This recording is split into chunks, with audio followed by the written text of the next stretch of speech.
네, 포항 지역에 퇴적층이 널리 분포하고 있는 이암이라는 암석이 있습니다. 진흙이 굳어져 형성된 퇴적암 가운데 하나인데요. 그런데 이 암은 물을 만나면 금방 모래처럼 상태가 변하는 것으로 확인이 됐는데요. 포항 전역에 지금 분포가 되고 있다고 해서 좀 걱정입니다.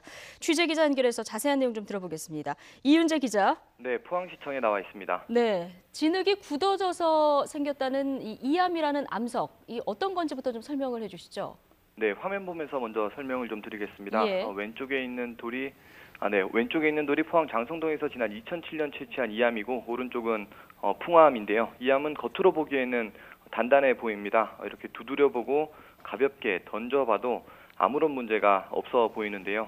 그런데 이런 이암이 물에 넣으면 상황이 완전히 달라집니다. 화면을 보시면 조금 뒤에 물에 넣는 장면이 확인할 수 있을 텐데요.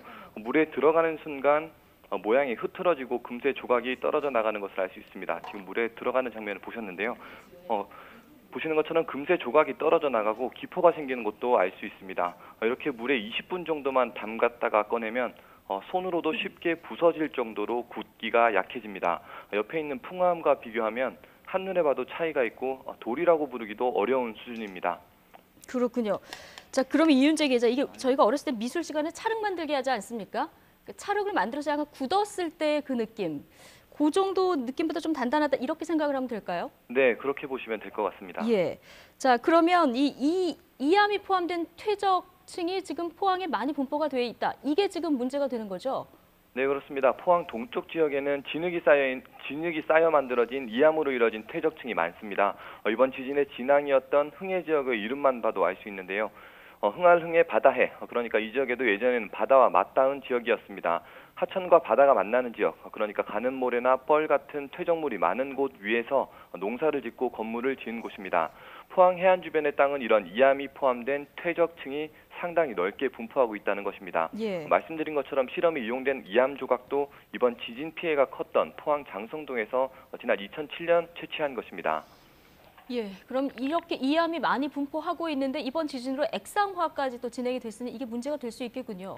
네, 그렇습니다. 앵커께서 방금 지적하신 것처럼 이번 지진으로 우리나라에서는 처음으로 액상화 현상이 확인됐습니다. 예. 앞서 이상군 기자가 현장에서 전해드리기도 했는데요.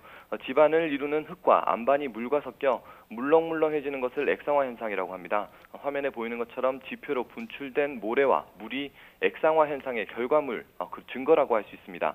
이번 지진으로 진앙 주변은 물론 진앙에서 10km 정도 떨어진 곳에서도 액상화 현상이 확인됐는데요. 땅속의 물이 지진 충격으로 분출되고 움직이면 당연히 이암과 만날 수 있습니다. 그러면 실험에서 확인한 것처럼 집안이 쉽게 물러질 수도 있다는 겁니다. 예. 지역 주민들이 액상화 현상을 두고 불안해하는 것도 이런 이유 때문입니다. 그러니까 설명을 듣다 보니까 상당히 좀 걱정스럽고 불안하고 이런 생각이 드는데 전문가들은 뭐라고 말합니까? 네, 우선 액상화 현상이 나타나는 위치는 이암이 분포한 곳보다는 덜 깊은 곳, 다시 말해 지표와 가까운 곳이라고 설명했습니다. 예. 또 기술적인 방법으로 충분히 해결이 가능하고 액상화 역시 걱정할 수준은 아니라고 말합니다. 국립재난안전연구원장과 기초공사 전문가의 말을 차례로 한번 들어보겠습니다. 다른 안반에 비해서 좀 매우 약할 수는 있습니다. 그렇지만 그 부분들도 공학적으로 해결을 하면 우리가 그렇게 걱정할 정도의 규모로 액상화 현상이 전반적으로 퍼졌다고는 생각하지 않습니다. 말뚝 기초로 시고 가는 경우에는 말뚝 직경의 5배 이상의 길이를 이암층에 관입할 수 있도록 품질 관리를 유지하는 것이 중요하고요. 네, 좀 풀어서 설명해 드리자면 연약한 퇴적층에 자갈 같은 것을 집어넣으면 쉽게 문제 해결이 가능하고 또 기초공사업체의 경우 대부분 이런 사실을 파악하고 있기 때문에 적절한 집안 개량 공사를 진행하면 문제를 극복할 수 있다는 설명입니다. 하지만 기초공사가 제대로 이뤄지지 않은 비교적 규모가 작은 건축물의 경우 우려를 완전히 씻기는 어려울 것으로 보입니다. 그런 만큼 정부와 기관의 심층적인 조사와 연구가 필요할 것으로 판단됩니다. 그렇군요. 뭐 자가를 충전하는 등의 방식으로 해결이 가능하지만 기초공사가 부실한 작은 건물들 이 부분이 좀 앞으로 문제가 될 수 있겠군요. 알겠습니다. 여기까지 듣겠습니다. 이윤재 기자였습니다.